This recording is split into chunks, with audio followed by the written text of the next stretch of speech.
예루살렘은 평화로운 곳이었습니다.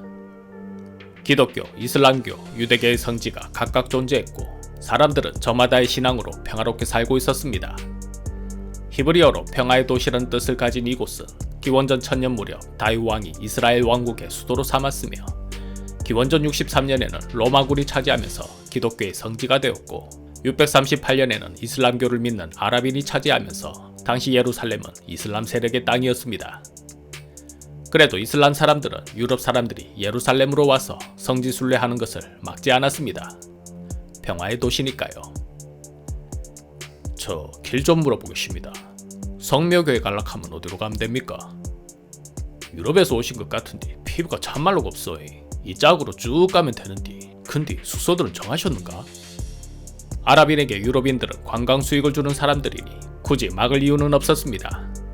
이렇듯 성묘교회에는 유럽 사람들이, 바위 사원에는 아랍 사람들이, 통곡의 벽에는 유대인들이 각각 저마다의 신앙을 존중하며 평화는 유지되어 왔습니다.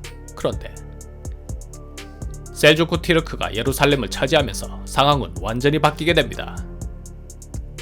저 성묘교에 갈락하면 어디로 가면 됩니까? 이것들이 남의 나라를 꼭 제 집 드나들듯 하는구만. 여기가 너희들 나라니?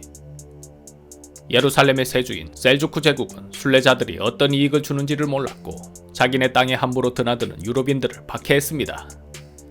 유럽인들은 하던 대로 했을 뿐인데 갑자기 이런 식으로 나오니 강력히 항의했습니다. 순례를 한 해 만에 옥신각신하더니 급기야 폭력으로 번졌고 사상자도 나오게 되었습니다. 순례자들은 본국으로 돌아가 당했던 일들을 즉시 꼬발랐고 비잔티움 황제 알레시오스 1세는 크게 분노했습니다. 이것들이 미쳤나? 감히 우리 사람들을 건드리. 하지만 비잔티움의 힘만으로는 셀주크 제국을 손보기에는 부담이 컸습니다. 그는 교황 우르바누스 2세에게 도움을 요청했습니다. 감히 이슬람 아들이 우리 아들을 마구 죽이고 있습니다. 이참에 예루살렘을 되찾고 그쪽 아들의 버르장머리를 가르쳐야 안 되겠습니까? 교황은 생각했습니다. 잘됐네. 이번 기회에 예루살렘을 얻는다면 신자들도 엄청 늘어날 것이고 신자들이 늘면 교황청의 재정도 수직 상승할 것 아닌가. 마다할 이유가 없지. 교황은 적극적으로 나섰습니다. 1095년 프랑스 클레르몽 종교회의를 개최하고 연설을 했습니다. 이것은 내가 명하는 것이 아니고 신께서 명하는 것인데 예루살렘을 찾아오라 하십니다. 그 땅으로 가서 이교도와 싸운다면 모든 죄가 사라져 천국으로 갈 것이며 주위의 영토들은 모두 그대들의 것이 됩니다. 기사들은 생각했습니다. 그래, 나는 장자가 아니라 상속받는 재산도 별로 없으니 이번에 예루살렘 가서 공을 세우고 영토를 얻어야겠어. 백성들은 생각했습니다. 나는 옆집 아줌마랑 바람 피운 죄가 있는데 전쟁에 참여한다면 모든 죄를 용서해준다고 하니 가서 면벌부를 받아야겠어. 상인들은 생각했습니다. 전쟁은 곧 돈이지. 이번 기회에 한몫 단단히 챙겨야겠어.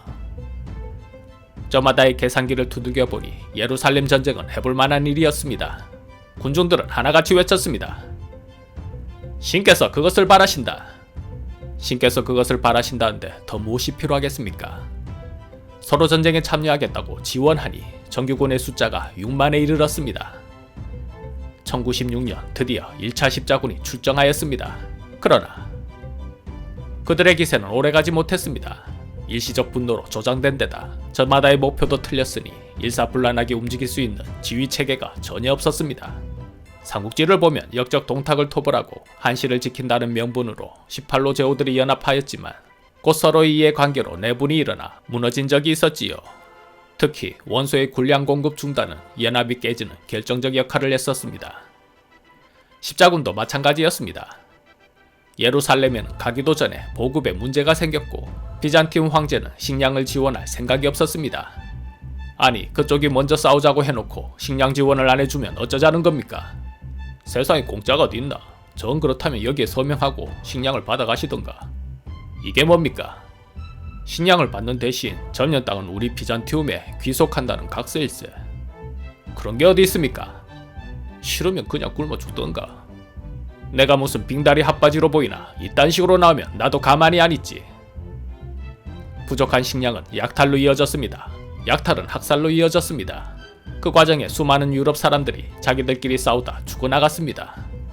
이슬람을 몰아내고 예루살렘을 찾겠다는 명분은 온데간데 없어지고 자기들끼리 싸우기 시작한 것입니다.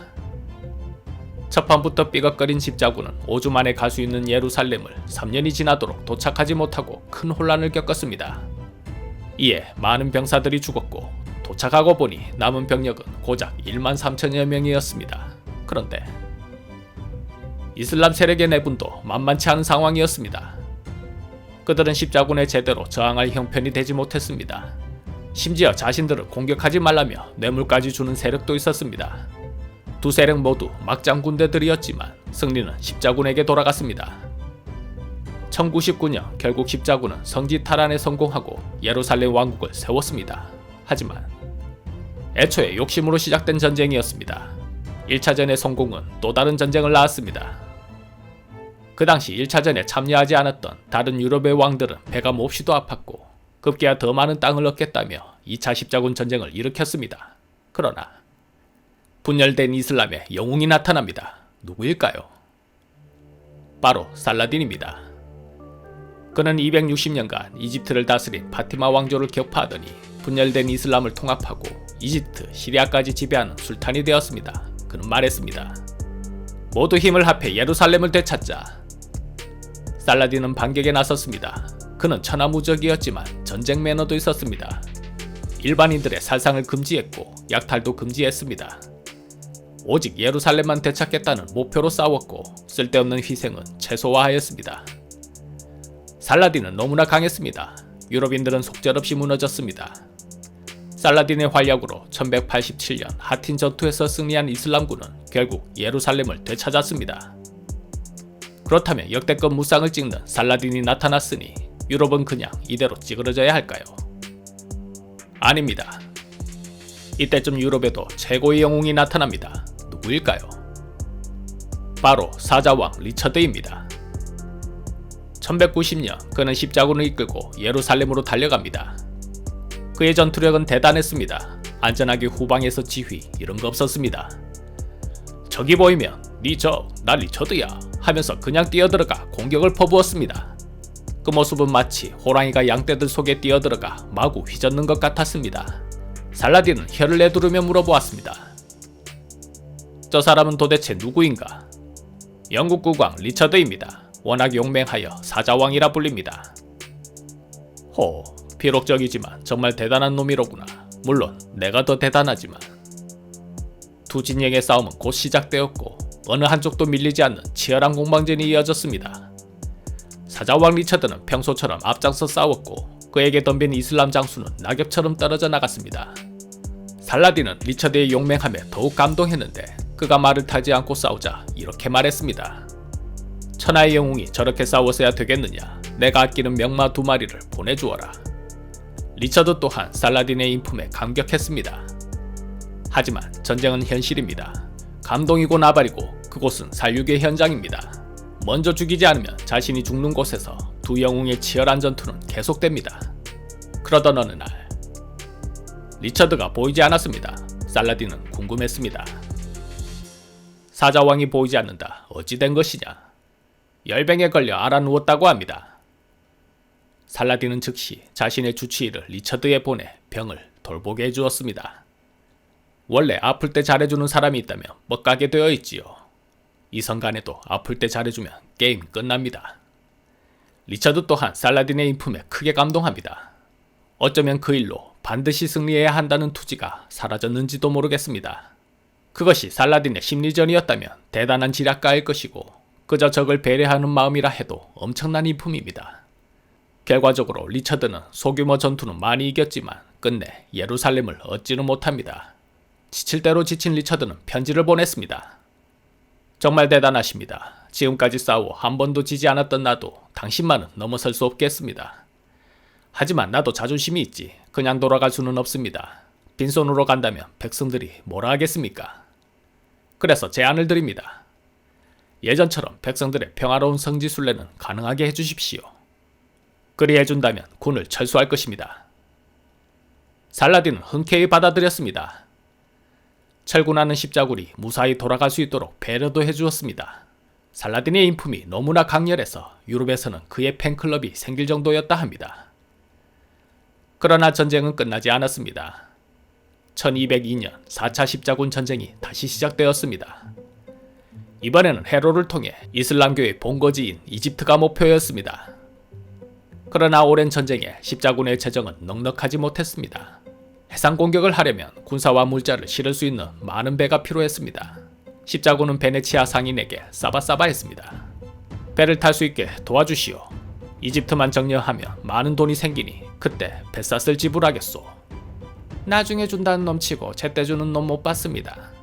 지금 주시던가 아니면 육로로 가시던가. 육로로 어느 세월에 도착한단 말이오. 사정 좀 봐주시오. 그렇다면 이건 어떻습니까? 어떻게 말이오? 자라시를 빼앗아 주세요. 그리만 해준다면 뱃사슴 받지 않겠습니다. 콜! 베네치아 상인은 지중해 교역권을 독점하고 싶었습니다. 잔밥 더운 밥 가릴 처지가 못 되었던 십자군은 상인들의 요구를 들어주어 자라를 공격합니다. 성질을 되찾겠다던 정의의 십자군이 같은 종교를 믿는 유럽인들을 마구 죽이는 약탈자로 전락한 것입니다. 분노한 교황은 십자군 전원에게 파물령을 내렸습니다. 같은 그리스도 교인을 죽이다니 이게 무슨 십자군이요. 다 때려치우시오. 교황의 거센 반발에 십자군이 갈팡질팡하고 있는 가운데 비잔티움에서 추방당한 황태자 알렉시오스 2세는 베네치아 상인들에게 말했습니다. 나는 비잔티움을 점령하고자 하오. 나를 좀 도와주시오. 도와드리면 우리가 얻는 것은 무엇입니까? 교역 독점권에 수많은 특혜를 주겠소. 컬. 이에 상인들은 곧바로 베네치아 총독에게 달려가 싸바싸바했습니다. 잘하시는 이만하면 됐고 비잔티움으로 가주시오. 돈은 얼마든지 드리겠소이다. 상인에게 매수된 총독이 십자군에게 말했습니다. 이집트는 가봐야 별 것 없습니다. 진짜 보물이 많은 곳은 비잔티움의 수도 콘스탄티노플입니다. 모두 그리들 가십시다. 단순한 십자군은 좋다고 그 말을 따라 비잔티움을 공격했습니다. 1차 원적 때 십자군의 도움을 받았던 비잔티움이 4차 때에는 오히려 십자군의 공격을 받은 것입니다. 돈에 눈이 뒤집힌 그들은 무자비한 약탈과 살육을 저질렀습니다. 이미 그들에게 같은 종교인 유럽인 이딴 거 없었습니다. 그저 하나라도 더 얻겠다는 집단 광기에 빠진 살인마들이었습니다. 심지어 비잔티움의 대표 성지 성소피아 성당에서도 잔혹한 학살을 벌였습니다. 그들은 신의 이름으로 욕심을 채우려 했고 그 욕심이 약탈과 살육으로 이어진 것입니다. 욕심은 또 다른 욕심을 낳고 십자군 전쟁은 1차에서 9차까지 200년 세월이 흐른 뒤에야 마침표를 찍게 됩니다. 마지막으로 십자군 전쟁의 영향입니다.